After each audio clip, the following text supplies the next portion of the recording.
Good morning, y'all. Hope you're doing well. We're glad it's not raining. I'm recording this from, as you may be able to tell, breakfast. I've got my peanut butter toast and my strawberries and yogurt, because, you gotta do that. Tea, it's an important part of the day. And, well, I wanted to come from breakfast because I've been thinking lately, as is perhaps not surprising, I've been thinking a lot about food. Most particularly, my favorite foods. I'm looking at taking some time off at the end of July, which unfortunately I'm not really going much of anywhere, so it's going to be a staycation. And so I've been trying to think of all the ways that I can make this staycation as vacation-like as possible. And of course the key through all of this is in the food. So I've literally made a list of all of my favorite foods that I would want to eat if I was on vacation. And I intend to stock up. I'm going to keep my house full of my favorite foods and just allow myself to eat whatever I want, whenever I want, because why not? And it's gotten me thinking about vacations past and how I've enjoyed the widely available food on these things. I remember taking a cruise for a week, which was a long time to be on a cruise. But if you've been on a cruise, you know that you can go eat whatever you want whenever you want it. It's excellent room service, completely complimentary, or well, included in the price already. And it was so nice. And then I was also thinking of the last time I went to the States. I ended up having a lot of meals. Most of my meals were meals out because I was either catching up with people at a restaurant somewhere or having those celebratory reunion dinners that we're maybe all becoming a bit more familiar with these days.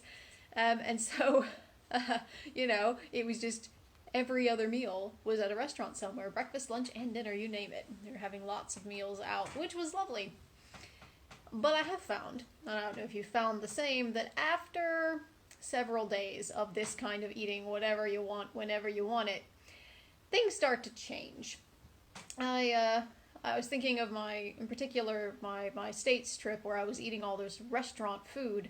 I don't know if it was, I guess it was the salt, the extra salt that's in a lot of foods, the salt and the fat. I literally started to feel puffy because I just wasn't getting enough, water to counteract or something. And you start to feel kind of, depleted in some way that doesn't seem to make sense considering all the food you're taking in.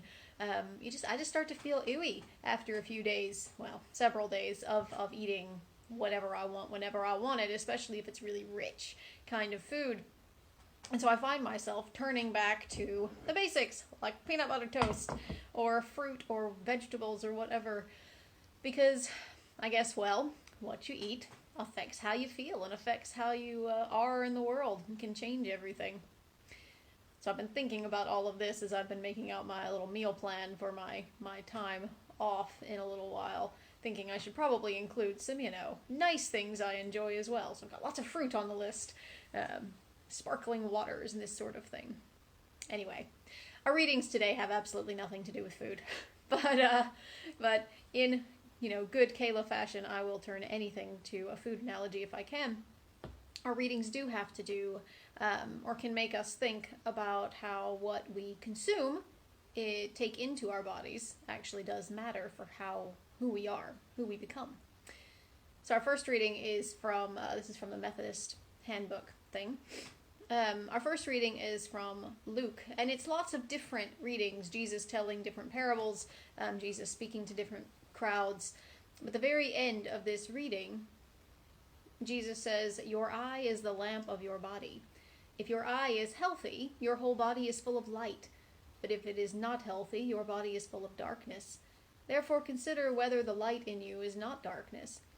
If then your whole body is full of light with no part of it in darkness, it will be as full of light as when a lamp gives you light with its rays." Now, all that's basically, I think, talking about how what we see, what we consume with our eyes, it affects who we are internally. If what you're looking at is good, it can fill you with light. If you're looking at the things that remind you of the good in the world, the good of Christ. So that's about thinking about what we watch, what we see in our day-to-day lives. Our other reading is from my favorite psalm, Psalm 1, probably my favorite because it was the first one I ever read. And it says, happy are those who do not follow the advice of the wicked, or take the path that sinners tread, or sit in the seat of scoffers, but their delight is in the law of the Lord, and on his law they meditate day and night. They are like trees planted by streams of water, which yield their fruit in its season, and their leaves do not wither. In all that they do, they prosper. And I think I've always loved that image of a tree planted by a stream of flowing water, which is giving it this sustenance, this life that it needs to keep going and to produce abundant fruit.